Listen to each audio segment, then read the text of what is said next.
তো guys good morning. যিহেতু বহুতে সুধি আছে মানে ভেকেঞ্চি ইনক্ৰিজ কেতিয়া হ'ব আৰু লগতে আপোনালোকৰ নিউ ভেকেঞ্চি কেতিয়া আহিব, কামাণ্ডোৰ ওপৰত বা ABUB সকলো মানে পুলিচ বা ফৰেষ্টৰ ডিপাৰ্টমেণ্টৰ ভিতৰত নিউ ভেকেঞ্চি কেতিয়া আহিব বা পষ্টখিনি কেতিয়া বঢ়াব পাৰে তাৰ ওপৰত মানে সকলোৱে কুৱেশ্যন সুধি আছে। চ' আপোনালোকক অলৰেডি মই এটা ভিডিঅ' বনাই দিছিলোঁৱে, সেইটো ভিডিঅ' দিয়াৰ পিছত বহুতে মানে পোৱা নাই চাগে এই ভিডিঅ'টো। চ' আকৌ নতুনকৈ এটা বনাই দিবলৈ আহিছোঁ, মানে এই পষ্ট ভেকেঞ্চি কেতিয়া ইনক্ৰিজ হ'ব পাৰে বা নিউ ভেকেঞ্চি কেতিয়া আহিব পাৰে তাৰ ওপৰত আজি অলপ আলোচনা কৰিম। যিহেতু বহুতে সুধি আছে কুৱেশ্যন, মানে কমেণ্টৰ ওপৰত ডিপেণ্ড কৰি মই ভিডিঅ'টো বনাব ওলাইছোঁ। চ' আপোনালোক সম্পূৰ্ণ চাব নিউ ভেকেঞ্চি কেতিয়া আহিব পাৰে আৰু পষ্ট ইনক্ৰিজ কেতিয়া হ'ব পাৰে।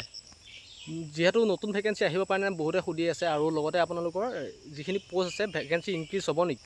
যিহেতু আপোনালোকে সকলোৱে গম পায় এইবাৰ পষ্ট যিহেতু বহুত কম পষ্ট ওলাইছে আছাম পুলিচৰ ক্ষেত্ৰত, বিশেষকৈ ABUB ক্ষেত্ৰত বহুত কম ভেকেঞ্চি ওলাইছে, যিটো আপোনালোকৰ ৰিজাৰ্ভেশ্যনতে বহুতখিনি পষ্ট গুচি যায়। চ' মানে কি যিখিনি ভেকেঞ্চি ওলাইছে তাৰ মানে অনুযায়ী মানে আপোনালোকৰ আৰু ভেকেঞ্চি ইনক্ৰিজ কৰা চান্স মানে আপোনালোকৰ 70% আছে। কিহৰ কাৰণে আছে আপোনালোকক জনাই আছোঁ, আৰু লগতে আপোনালোকে কেনেকৈ যদি ভেকেঞ্চি ইনক্ৰিজ কৰিবলৈ মন আছে নিজৰ মতেও আপোনালোকে অলপ চেষ্টা কৰিলে ভেকেঞ্চি ইনক্ৰিজ হ'ব পাৰে। সেইটো আপোনালোকে লাষ্টত জনাই আছোঁ কেনেকুৱা আপোনালোকে যদি ভাবে নিউ ভেকেঞ্চি উলিয়াবৰ কাৰণে বা আপোনালোকে ভেকেঞ্চি ইনক্ৰিজ কৰিব লাগে, তেতিয়া আপোনালোকে যদি ভাবে নিজৰ ফালৰ পৰা কৰিম বুলি, সেইফালেও এটা আপোনালোকৰ ছিষ্টেম আছে, যিটো ছিষ্টেমত কৰিলে আপোনালোকে নিউ ভেকেঞ্চি আপোনালোকে ইনক্ৰিজ কৰাবও পাৰে বা আৰু লগতে আপোনালোকৰ নতুন ভেকেঞ্চি উলিয়াবলৈও আপোনালোকে সেইটো চেষ্টা কৰিব পাৰে। চ' আপোনালোকে ভিডিঅ'টো লাষ্টত জনাই আছোঁ।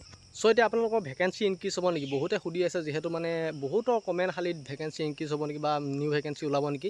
চ' আপোনালোকক এটা কথা জনাই দিওঁ, যি ভেকেঞ্চি ইনক্ৰিজ হোৱাৰ চান্সটো মানে 70% আছে। যিহেতু আপোনালোকৰ বৰ্তমান বহুত কম পষ্ট ABUB ক্ষেত্ৰত, যিহেতু চৰকাৰে মানে এটা ইণ্টাৰভিউ পাতিলে আপোনালোকৰ কম পষ্টত পাতিলে চৰকাৰৰ লোকচান হয়, যিহেতু আপোনালোকৰ বহুত টকা পইচা খৰচ হয় এটা ইণ্টাৰভিউ পাতিলে, আৰু লগতে আপোনালোকৰ বহুতখিনি পাৰ্চনেলৰ ইউজ হয়, গম পাইছে নহয়। যিমান আপোনালোকৰ ডিপাৰ্টমেণ্টলি পাৰ্চনেল থাকে, পাৰ্চনেলৰ বহুত ইউজ হয় সেই ইণ্টাৰভিউটোৰ সময়তে। চ' সেইবাবে ভাবিব পাৰে চৰকাৰে হয়তো আপোনালোকৰ যিখিনি ভেকেঞ্চি আছে তাত অলপ ইনক্ৰিজ কৰিব পাৰে, কাৰণ আপোনালোকৰ যিহেতু বহুতখিনি অসম পুলিচৰ পষ্ট বা ফৰেষ্টৰ পষ্ট বা মানে গৃহ বিভাগৰ পষ্ট বহুতখিনি খালী হৈ আছে।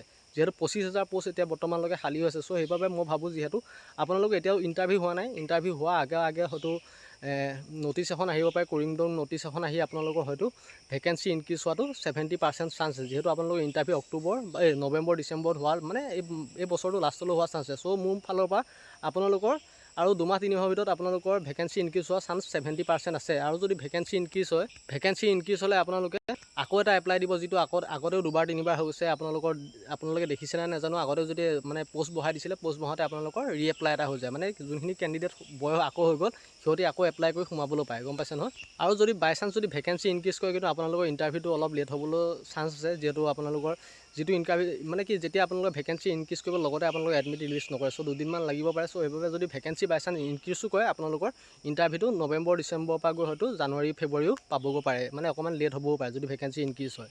আৰু বহুতে সুধি আছে নিউ ভেকেঞ্চি ওলাব নেকি, নিউ ভেকেঞ্চি ওলাব নেকি। নিউ ভেকেঞ্চি নোলায় গাইছ, এইখিনি যি ভেকেঞ্চি আছে এইখিনি ভেকেঞ্চিৰ ওপৰতে যদি কৰিমডং নটিচ মাৰি পিনে যদি আপোনালোকৰ ভেকেঞ্চি বঢ়ায়, তেতিয়া আপোনালোকে যোনখিনি নতুন কেণ্ডিডেট আছে সেইখিনি আপোনালোকৰ এপ্লাই কৰিব পাৰিব, মানে সেইটো নিউ ভেকেঞ্চি নিচিনা হ'ব। আগৰ ভেকেঞ্চিখিনিতো আপোনালোকে চান্স পাই যাব যদি আপোনালোকৰ ভেকেঞ্চি বঢ়ায়। যদি 100টা পষ্টটো বঢ়ায় বা 200টা পষ্টটো বঢ়ায় আগৰ ভেকেঞ্চিৰ লগত এড কৰি, তেতিয়া আপোনালোকে যোনখিনি নতুন কেণ্ডিডেট আছে দুইখিনিৰ মাজতে আপোনালোকে পষ্টৰ মাজত সোমাই যাব পাৰিব। আৰু আপোনালোকে যোনখিনি আগত এপ্লাই কৰিলে সিহঁতি এপ্লাই কৰিব নালাগে, কিন্তু য'ত নতুন কেণ্ডিডেটে মানে যোনে এপ্লাই কৰা নাই সিহে এপ্লাই কৰিব লাগিব, গম পাইছে নহয়। যিহেতু আগতে তেনেকুৱা হৈ গৈছে, সেইবাবে মই আপোনালোকক আগৰ অনুযায়ী আপোনালোকক জনাইছোঁ।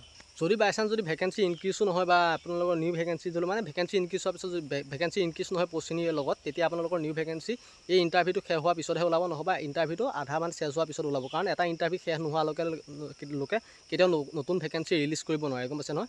চ' এটা ইণ্টাৰভিউ শেষ হোৱাৰ পিছতহে নিউ ভেকেঞ্চি ৰিলিজ কৰিব লাগিব, আৰু নিউ ভেকেঞ্চি ৰিলিজ হোৱা মানে সেই ইণ্টাৰভিউটো পাতিবই লাগিব। আপোনালোকক গেৰেণ্টি দিছোঁ, যোনে নহওক মানে পাতিব লাগিব এটা ভেকেঞ্চি মানে এডভাৰটাইজমেণ্ট ওলোৱাৰ পিছত। চ' নতুন কেণ্ডিডেটক কৈ আছোঁ, আপোনালোকে এতিয়া পৰাই ৰানিং প্ৰিপেৰেশ্যন কৰি থাকক। যিহেতু যোন মানে এপ্লাই কৰিম বুলি ভাবিছে, ভেকেঞ্চি ওলোৱা 70% চান্স আছে, কিন্তু আপোনালোকে এতিয়াৰ পৰা যদি প্ৰিপেৰেশ্যন কৰি থাকে, কিন্তু ভেকেঞ্চি ওলোৱাটো 100% কনফাৰ্ম।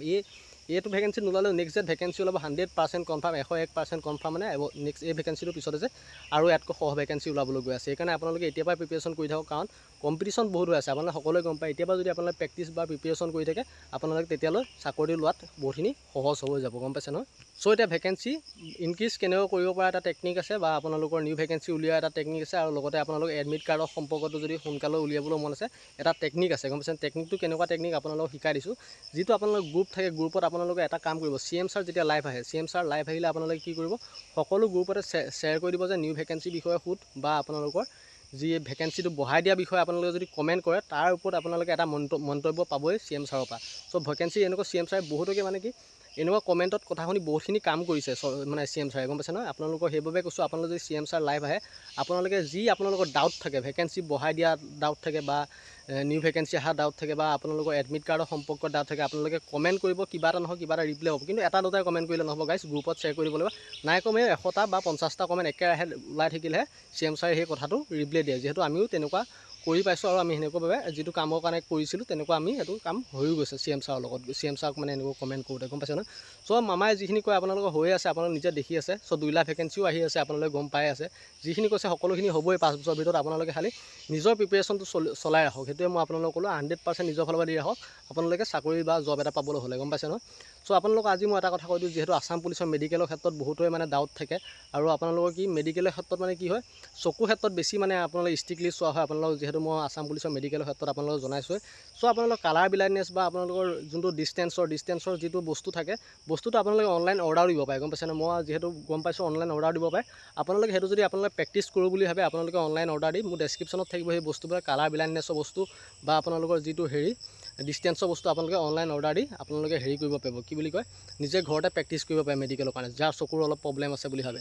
আৰু যিখিনি অসম পুলিচৰ লাগতিয়াল কিতাপ A to Z আপোনালোকক কৈ আছোঁ, প্ৰতিটো ভিডিঅ'তে জনাই আছোঁ। আপোনালোকৰ ভাল কিতাপ কাৰণে আপোনালোকে ডেছক্ৰিপশ্যনত থাকিব যিখিনি বুকছ আছে, আপোনালোকে এই ভিডিঅ'ৰ ডেছক্ৰিপশ্যনৰ পৰা ল'বলৈ চেষ্টা কৰিব। তেতিয়াহে আপোনালোকে ভাল এটা ৰিটেনত মাৰ্কছ মানে পোৱাৰ সম্ভাৱনা আছে, যিহেতু মানে পাবই, মানে মোৰ ফালৰ পৰা গেৰেণ্টি আছে। যিহেতু ফিজিকেলত লাগি থাকিলে আপোনালোকে এটা জব নাপায়, কিন্তু সেইটো কথা মনত ৰাখিব।